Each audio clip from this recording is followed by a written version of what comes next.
Lafangan na naman. Tara guys, samahan niyo ako at may meet up ako kasama ng mga BFF ko. Kakain tayo dito sa Cafe Aldor.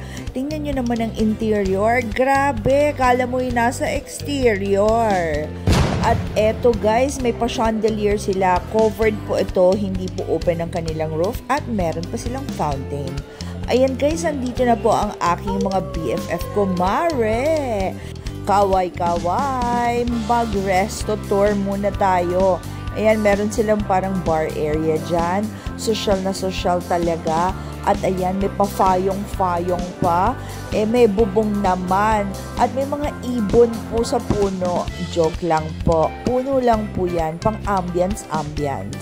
At bago lumafang, punta po tayo ng toilet. Tingnan nyo naman ang banyo nila. Apakaganda. Akala mo bahay.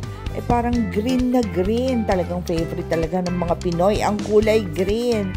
At eto na guys, pasok tayo sa loob. Ayan, ang ganda pati tiles sa sahig.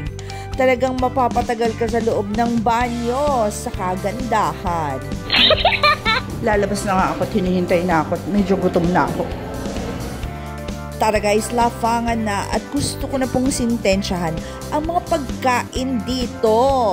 Tingnan nyo naman ang aking baso, napakasosyal. Parang ginagamit po ata ito sa simbahan. At eto na po ang aming lalafangin. Itsura pa lang, talagang mukhang masarap na. At talaga namang kumakalang ang bituka mo at habang naaamoy mo at nakikita ang kanilang mga pagkain. Ang presentation naman kasi napakaganda. At hindi lang po mata nyo ang mabubusog. Talagang masasarap po ang kanilang mga pagkain. Yun nga lang po mukhang bilang at kukonti lang ang aming matitikman dahil hati-hati po kaming magbabarkada para matikman po namin lahat. Yung mga puno nila may bunga may duhat. Kulang na lang dapat may sound Oo. Grapes ba yan? Di ba duhat? Dapat may sounds yan ganyan.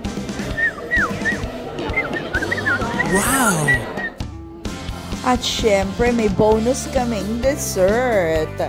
At ayan guys, nag-selfie rin kami kasi magandang magpa-picture dito. Ang ganda ng lugar, akala mo wala ka sa interior. Pero nasa interior lang po kami. Ayan, posing din ang mga lola nyo. At ang laki po ng paminta nila. At eto guys, nagkape rin kami para naman po matunaw yung mga mantikang nakain namin. At ayan guys, syempre habang nagkakape, nagkukwentuhan po kami. Toast po tayo dyan. At ayan na guys, dumilim na, pinapatay pala ang ilaw dito pagsapit ng dilim. Actually guys, mga alas 10 na po bago po nila pinatay. At ayan guys, binigyan naman nila kami ng pailaw. At eto, tingnan natin guys kung maganda kami sa dilim.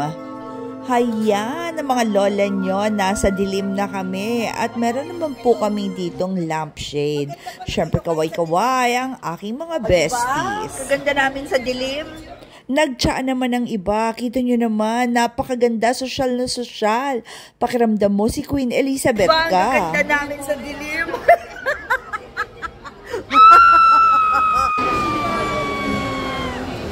May iba-iba ilaw. Bakit ayaw na bumalik? Nasira na namin. Mas gusto ko ata to. Parang horror ang dating. Kaya huwag niyong kalimutan mag-click ng like and subscribe button para updated kayo sa mga uploads ko. Uwi na kami. Thank you guys. Hanggang sa susunod. Bye!